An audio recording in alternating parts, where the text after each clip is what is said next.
Hello and welcome to the News9 Plus Show on the world's first news and current affairs OTT platform, News9 Plus. The Indian Army is one of the world's largest land forces. It's also one of India's finest and most respected institutions. Stories of their bravery and devotion to duty continue to inspire us.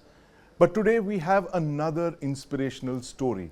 The story of a serving army officer who's designed and developed a 9mm submachine gun. In fact, he's designed India's first such weapon since independence. And today he's right here with us in the News9 Plus studio. It's an absolute honor to welcome you to the studio of News9 Plus, Colonel Prasad Bansod. Welcome to the News9 Plus show. Thank you, Sandeep. I want to start straight out by asking you,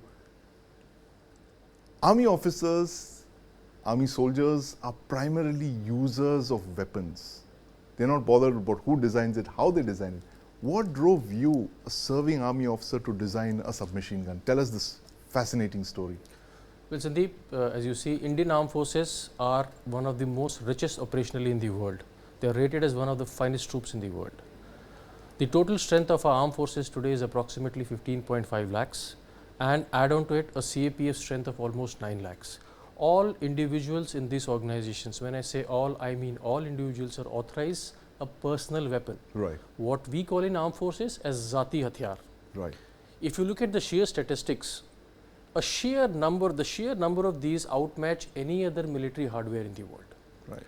A huge percentage of this population is roughly based on weapons that fire the 9x19mm ammunition. Right. It can be pistols or SMG category of these weapons. And these weapons roughly account about 20 to 25% of any small arms inventory across the uniforms and across the countries.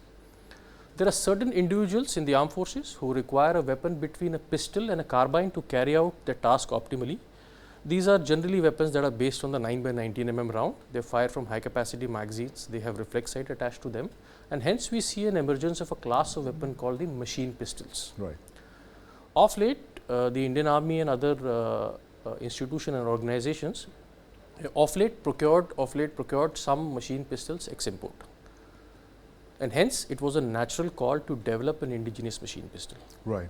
The machine pistols are generally based on the 9x19mm round. They have a full-length Picatinny rail on which you have reflex sights.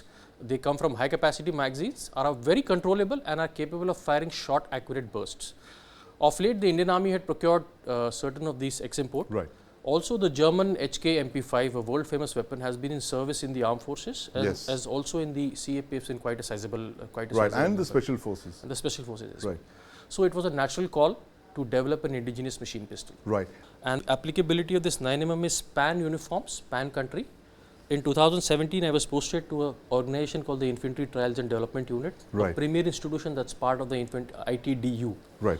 From there, I was handpicked to be part of certain evaluation and procurement committees in 2018 and 19. Right. When I went on these committees, I realized that now we are buying these at an exorbitant price. Right. When there is a 25% of the population's requirement and we don't have an indigenous weapon. Yes. 9mm Browning is a Belgian design. Right. SMC was a World War II British design. Right. We don't have an indigenous source for 25% of the population. So the thought behind my mind was, till when we will keep importing this? Right. Blowback systems have been around since the Second World War. Yes. The thing that I thought is, why not attempt to develop one? Right. Right? What's there to lose? Your weapon has now finally been ordered by the Indian Army. And that's a historic step, because what the Indian Army orders is watched not just closely by the other paramilitary forces, but by the rest of the world as well. Tell us how important that first order has been for you, how it's boosted your confidence, and the kind of improvements we will see in this submachine gun in the years ahead. Sandeep, you asked me a question related to how the design will align with our national motto of Atmanirbhar. Yes. Let me divide my answer into two phases. Right. Firstly, we have been able to design this machine pistol as a joint user designer team along with the ARD, the DRDO. Right. Firstly, I will tell you what this brings to the table. This particular product, the machine pistol Asmi per se. Firstly, we have been able to develop an indigenous weapon that forms 25% of our population. Right. We have been able to do hand holding of one DPSU, that's SAF, right, and one private industry location machines. Right. And take them to a stage where they can commercially produce this weapon. Now we have developed an IDDM weapon. Now let me briefly explain this. IDDM is indigenously designed, developed, manufactured, and into brackets design control. Right. Right. That is we as Indians have the IP over it, and will also be the AHSP certain point down the lane. We have been able to develop certain technologies that have cross-domain applications along the way. I will not dwell upon them more. Right. And they will be available to the Indian defence industry in due course of time. Right. This is the first small arms order Yes. wherein within 36 months of the project starting, we have been able to secure firm Ministry of Defence and Ministry of Home Affairs orders Right. through a competitive bidding process. Right. Not to mention, we are the cheapest also as Yes. we got the tender. Now, this has boosted the level of confidence of our teams. Right. Now, the question is, if we can deliver one project Asmi, Yes. can't we deliver more? Absolutely. This is as per the project machine pistol Asmi was concerned. Right. Now, let's zoom out and let's see what this user designer concept brings to the table. Right. Okay? It brings 4 important things to the table. Reduction in R&D time. Yes. I'll just briefly tell you the time frame. Right. 53 working days first prototype firing. Yes. 30 months firm MHA MOD orders in hand. Right. 4 months the initial design stage complete. Yes. We design of an indigenous weapon which meets the user aspiration, as also the designers are happy with it, as also the manufacturers. Right. Greater ownership of by the product, by the users themselves, and hence a greater level of satisfaction.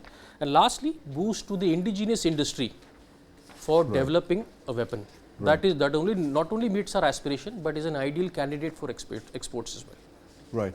And which brings me to my next question, that it's very significant. What you just mentioned is a public-private partnership between the Indian Army, the DRDO, the private sector and the public sector, the erstwhile ordnance factory factories, boards. yes. It's a combination of all of these. It's like an all of government and all of country approach to produce this weapon. What improvements can we see in this in the years ahead? Sandeep, again, I'll dwell upon 2 important aspects of this development. That is the ease at which you can do product improvement, and Right. second is the technical improvement. Right. You see, this is what I can describe as IDDM, as I told you, indigenously designed, developed, manufactured with design control. Yes. We, and when I say the word we, it means the Indian Army and DRDO, we are the joint IP holders, Yes. and sometime down the line we'll be the HSPs also. Right. Any product changes or improvement, we can do it without referring to any JV partner or a foreign company. Right. Also, this gives us an opportunity to export the weapon. However, if you are manufacturing a weapon of foreign origin within India, this Yes. might be difficult. Right. Right. Since the design is under indigenous control, and this is the first model of the Asmi, the future models I think will feature variable barrel lengths. Right. It will feature a shorter, compactor receiver. See, the heart of the weapon, as you fired in the morning, is the upper receiver. Yes. We have designed the upper receiver in a modular way. Right. The upper receiver houses the barrel, it houses the extractor, it houses the housing, it houses Yes. the sights and the pin, the captive pin. Like if I may draw a comparison with an aircraft, see, the airframe continues to remain in service, however the engine, avionics and the Absolutely. controls keep getting All the upgraded. internal parts keep getting upgraded. So we have and designed a yes. system in such a way that you can upgrade it with time. So it's a it modular lends itself system. to be upgraded. Yes. Yes, it's a modular Fantastic. system, and hence it's a very, very economic system. I must ask you this, Colonel Bansod. Why did you name this weapon Asmi, and what does Asmi mean? See, Sandeep, there is a Sanskrit word called asmita, Right. right, which means pride, self-respect and hard work. It also means a group of people or a group has a conscious that it is different from the entire universe. Right. Right? Now this word asmita depicts our Rashtriya Asmita Right. or national pride, National pride. and it truly reflects the pride, hard work that we have built into it to make it a world-class system. Right, absolutely. And what an appropriate name for this weapon, Asmita and pride, national pride, coming at a time when India has finally embarked on the path of shunning imports, especially for small arms, and becoming Atmanirbhar. And this Asmi, as you've so beautifully put it, is part of that grand plan to indigenize India's defense hardware. But before I go, Colonel Bansod, the Indian Army a few years back set up the Army Design Bureau precisely for this reason, to align itself with the government's thinking on indigenization and defense hardware to make our own weapons. What would be your advice for many others out there who want to be weapon designers? How would you inspire them? Well, Sandeep, firstly, let me take this opportunity to thank both the organizations, that's the Indian Army and DRDO both. certain names that have worked silently behind it should be known today. I'll start from the army side first. Colonel Ananjay, now Brigadier Ananjay, the then Colonel Trials, Brigadier Parimal Pant, the then Commandant Infantry School, Lieutenant General Anant Narayan and Sena Medal, the present ADG ADB, General Maan, the previous ADB, General Kirti Vijay Johar, and of course the Army Commander, General Raj Shukla.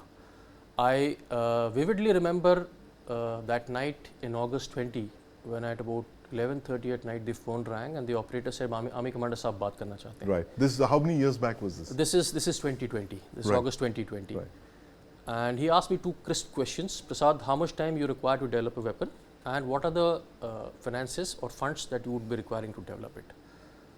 And in no uncertain terms, he told me, but the Army Day 2021, this weapon must be in hand of the chief. Right. Now, this is unparalleled in small arms developmental history, that even before the metal cutting has started, the date of unveiling has been transferred. Okay. And as you know, we are from the armed forces, we never late.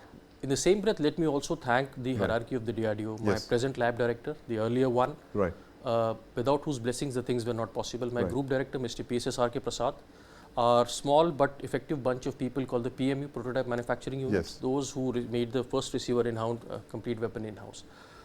I would also like to mention about a person whose contributions till now have not, whose name has not come. His name is Mr. Bhupinder Singh, Scientist F. Right. He is my immediate senior in ARD. Right. And he and me have jointly developed this weapon. Yes. In fact, he is the one who's helped me transform my concept into a functional weapon. Right. So I think it's very, very important that his contribution gets a due recognition here. Absolutely. But how would you inspire other youngsters like you who want to be weapon designers? I would just tell them that we live in a world wherein recently we've seen the Armenia-Azerbaijan conflict, even the Russia-Ukraine conflict, the Israel-Hamas war. Right.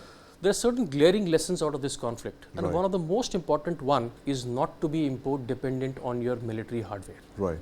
Take example of Asmi. The army wanted to develop it, the DRDO wanted to develop it. We joined hands, we synergized together. In 53 days, we have a perfectly working weapon.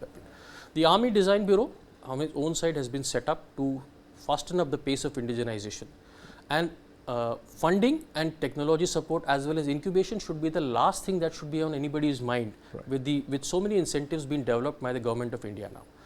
And it's not only the government, even the Indian Army. As you know that I am the first officer who's been promoted under the new promotional policy of domain specialization. It's not only officers. I will also quote an example of Havaldar Virinder Singh from the Sikh regiment. He's an NCU who's developed a multi-purpose quadcopter. His efforts have been recognized, his projects have been taken ahead, and he has been awarded a VSM. And here I would also like to mention you that not all military solutions come from high-tech labs. Some of them come from the humble barracks. Absolutely. Yes. Thanks very much, Colonel Bansod. We're completely out of time here, but we wish the Asmi plenty of orders, and we hope for it to become an import killer, as you call it, a source of national pride for Atmanirbhar Bharat. Thank you, Sandeep. You can catch Colonel Bansod on a new episode of Guns of India Season 2, dropping soon only on the News9 Plus app. General elections are on in India, and as is the case during every elections, Ambani, Adani and even the Tata groups are back in the discourse, but as punching bags. Now, the imagery of bad, mean businessmen who would squeeze all your riches of you continues to remain in elections and constantly raked up by political parties at election time. But here are some numbers for you. Reliance Industries Limited reported over 386,000 employees in the fiscal year 2023. Adani has more than 43,000 people across the globe, and the Tatas employ over 1 million people. Now, the Adani and the Ambani groups have a market cap of over $200 billion each. Not just that, they're important drivers of the India growth and success story. So while party leaders bash these leaders in their speeches, all parties, BJP, Congress and state parties like the TMC, are wooing them to set up industries in their areas. So why and how did India Inc. become a punching bag for politicians? To talk about this, I'm joined by Mr. T.V. Mohandas Pai, Chairman, Manipal Global Educational Services, Mr. Ajit Kumar Jha, and my colleague Ajit Vijay Kumar. Gentlemen, welcome to the News9 Plus Show. Mr. Pai, I want to start by asking you, why does India Inc. always become a punching bag at election time for the politicians, but the same politicians are wooing those same industrialists to come and set up industries in their own states after the elections are over? Why this dichotomy? Look, right for the last 75 years, politicians have always bashed up businessmen because they're successful, they got money to show people how they will control the businessmen from making more money and to abuse them in public to make the people feel happy that the big guy is getting abused. Right? We are seeing that happen even now. What was surprising was Prime Minister Modi doing it because he has not been known for bashing businessmen. But I guess it is election rhetoric done to counter the opposition who kept on abusing Adani, Ambani always for the last 5 years. And show their hypocrisy. People of this country understand because the elections will end in a month. The new government will form, whoever the government is. Adani, Ambani will continue doing business and be successful. So people know this. People know this.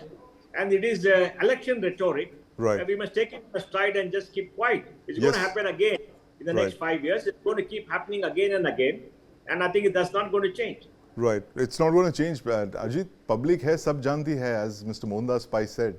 That does the public actually understand that all this is rhetoric? It's only for the elections. It's only for mass consumption. And then when the elections are over, the politicians will be back wooing the same businessmen. Of course, public understands it, Sandeep, but then we have to also understand one point, right? So this all comes from the central thought process that there is inequality in the country. So, which is a fact. Which is a fact, Ajit, right? Which is a fact. Right? So when politicians name the top politicians in the top businessmen in the country and name them as being favorites, I think they are playing to the sentiment of the common man on the street in terms of when we see all those gala weddings, right? And the common man wonders as to how is and when can I be successful or rich as them. So possibly that is the sentiment that these politicians tend to play. And I personally feel that it certainly strikes a chord somewhere. It strikes a chord somewhere, and Ajit just reminds me that I want to play this background here of two very two interesting phases of Amitabh Bachchan, and this is a story of pre-liberalization India and post-liberalization India. You have Mr. Bachchan there in Coolie holding a hammer and sickle, and you know which party's symbol that is. And then a decade later, you have him here as the elderly uncle telling India it's not bad to be wealthy and to aspire to be crorpatis. Bollywood has changed its rhetoric, hasn't it, Ajit? And particularly Kaun Banega Crorepati, I've been watching it, following it since the first season. And this certainly changed, and this came right at that moment, and that inflection point where India Inc. in terms of the corporate India was increasingly playing a role in wealth generation in the country. And then for a common man to also aspire to earn 1 crore rupees, and that was huge money at that time. Is kind of plays into that whole sentiment where people eventually now want to upgrade their life, and I think all this, as I said, when you look at the kind of lifestyles these guys have, the big corporates, people certainly end up aspiring. But then fundamentally one has to understand that in a capitalistic system, they have also the right to earn money. At the end of the day, if they're running a business, it is also to generate wealth. And to also understand it in right perspective, we have to also look at how the PPP model, for example, in India has played a huge role in terms of how the infrastructure has changed in our country. So just to discard them saying that these are rich people and they have unequal share of wealth is also missing the point somewhere. But actually, I want to bring Ajit Kumar Jha in on this point. Ajit, we've seen this increasing, anti-capitalist rhetoric, if you can call it that. This talk of, firstly, of course, there was 5 years back, there was Soot Boot Sarkar from the Congress, and now there's public speeches about wealth redistribution and all that. How does this play in, this us versus them kind of rhetoric that the Congress has been building up on, saying that, there are capitalists who've made a lot of money and now it's time for us to snatch their money and distribute it among the people? You're right. I mean, most of the previous speakers pointed out, we have a very strong populist socialist tradition in which big business is seen with a certain suspicion. But I want to make one point clear here, that a section of big business in India gets favors from the government at times openly, and they end up sort of below the table helping ruling political parties. And that, I think, brings this much more, this attack on them. So what I'm pointing out is, you rarely see attack on, let's say, Ajim Premji or Narayan Murthy or some of the other business groups, which is autonomous from the central government.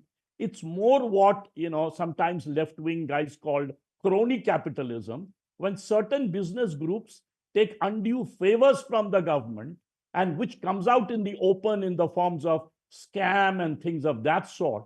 That, I think, tends to bring about this attack much more. And then the public starts enjoying it. It's the rich man who's breaking the law, not only the ordinary criminal on the road.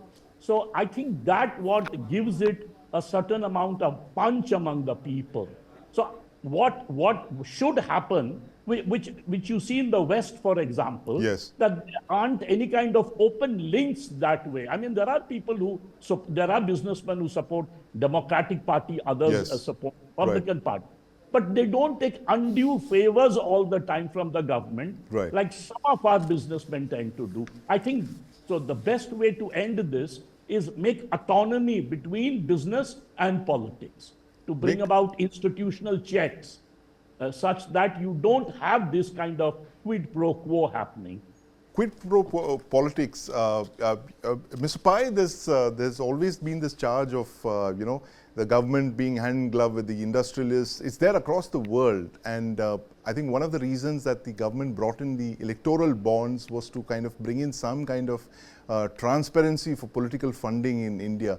How do you think it should kind of play out in the years ahead? Do we think we'll come into some kind of an agreement that it won't be seen as, let's say, illegal to make money or, to become rich? Look, India should have a very large middle class, which is growing prosperous and who are investors. Yes. Today we have 19 crore people, 19 crore demat accounts, about 10 crore unique investors. All of them are investing in the stock market.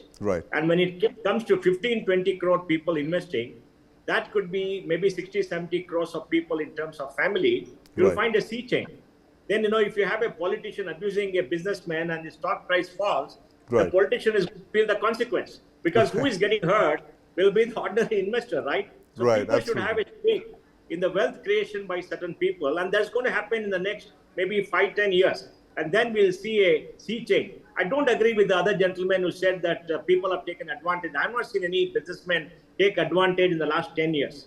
If some advantage is there, I think the person should educate us and maybe go to court to do that, because it's all hearsay. Because it's very easy to abuse people. You take advantage, you do this. But where is the evidence for that? I don't see any evidence. It was there during the Congress time for the coal and for the 3G and all that stuff. Yeah, 2G, 3G and all kinds of stuff. It's very evident. And we know what happened. After that, natural resources have no auction. All natural resources are auction. And whatever people have won in auctions, where everybody is competent to compete. There has been no favors done, like blatantly, like something was done.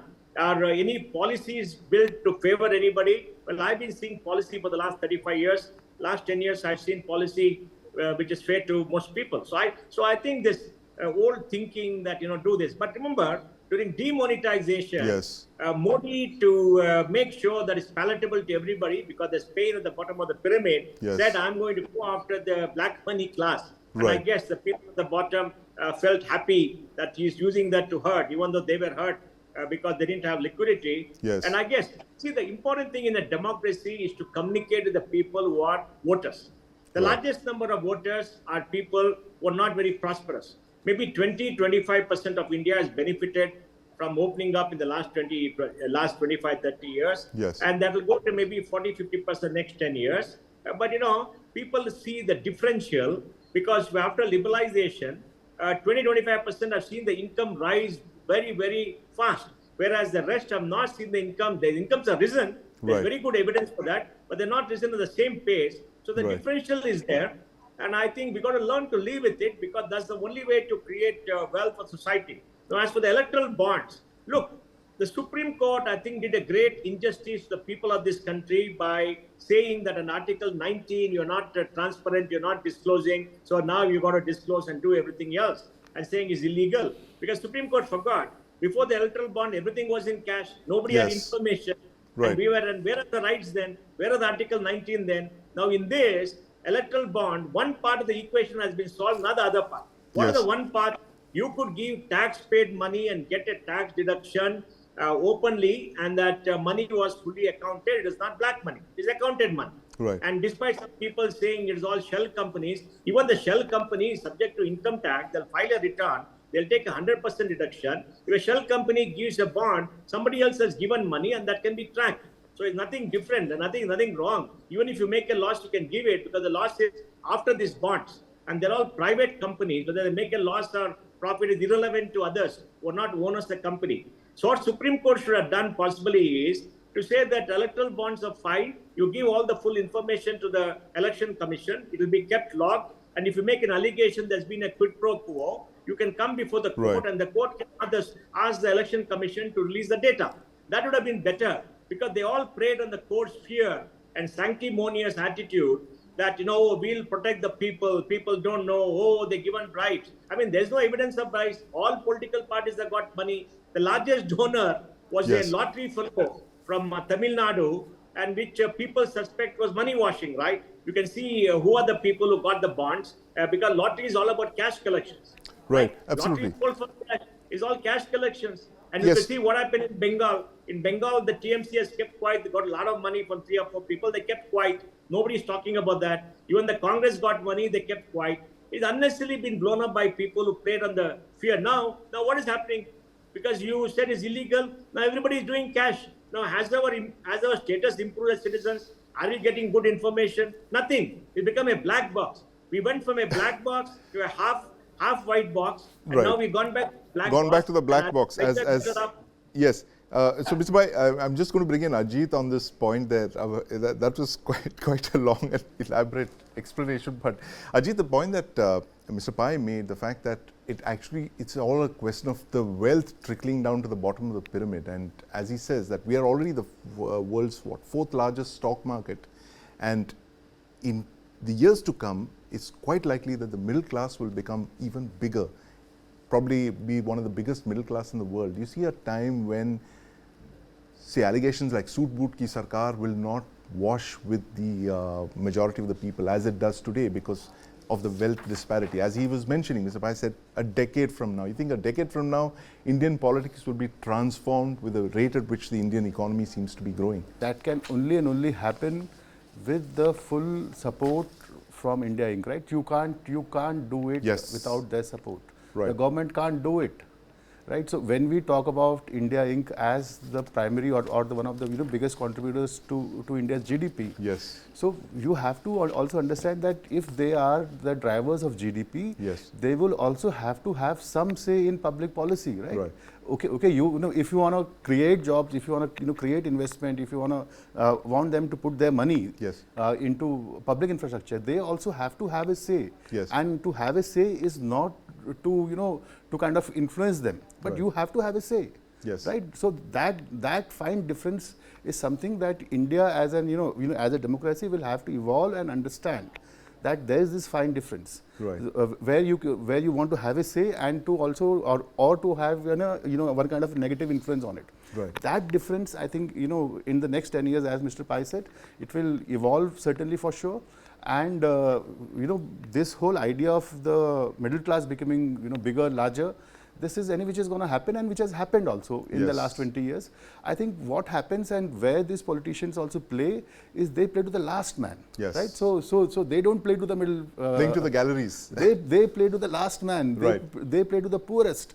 Someone who is sitting there watching all these big cars passing by and on all these big businesses. They are playing to that last man, and when we look at that last man and when we hear that rhetoric, we kind of try and the common middle class people, they also think, there's something in it for me as well. Oh, yes. I also feel that, you know, I'm also not rich enough. Right, absolutely. As Mr. Pai mentioned, that it's Schadenfreude, as what we saw during demonetization, where the people who lost their money, they were secretly delighted because the rich were also standing in the queues to get, you know, the new currency notes, exchange their wealth. But as you know, you put it so correctly, Ajit, it's only a matter of India's democracy evolving, India's economy improving, and as Mr. Pai and Ajit have mentioned, that it's only a matter of time before, in a decade so, that the galleries are going to be the middle class, and these kind of arguments about bashing India Inc. are not going to wash with the galleries, which are going to be, you know, India's growing and surging middle class, and hopefully such rhetoric will be a thing of the past. But thank you very much, Mr. Pai and Ajit, and my colleague Ajit Vijay Kumar, for joining us today, this evening, on this very interesting debate on India Inc. becoming a punching bag around election time. Thanks for watching.